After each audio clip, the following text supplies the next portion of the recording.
So senga kayene sister kakalamu. We baba agenze Canada bafumbirwe. I'm behind them. Ni mabega gabwe.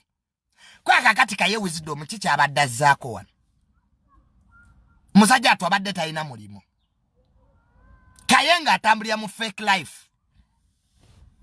Agende yezuule.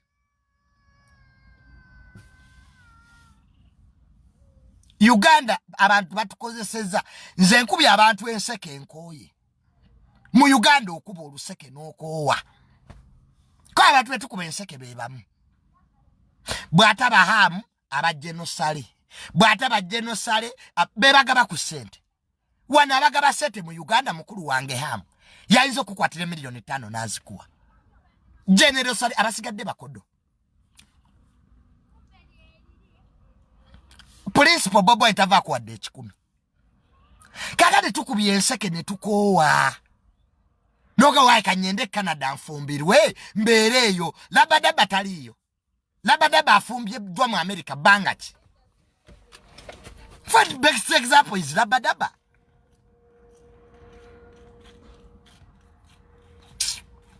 Labadaba kurapu ze yali akuba.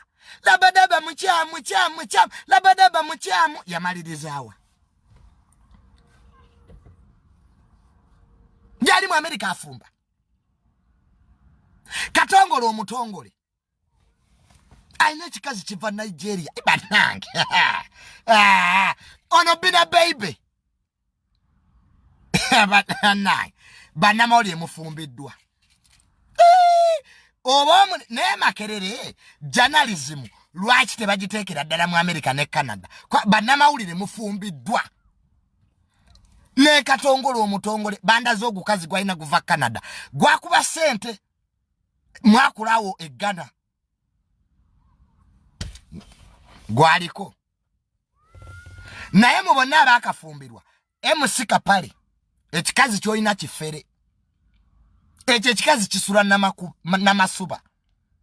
Emusika pale nakugamba omukazi gwolina mufere. Si buli muzungu muntu alina sente.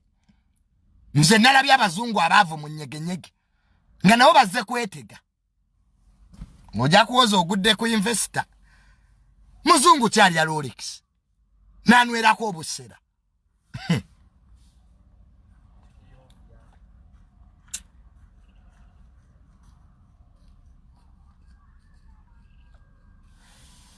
Gwalabeko muzungu ali ya Rolex nanwerako obusera.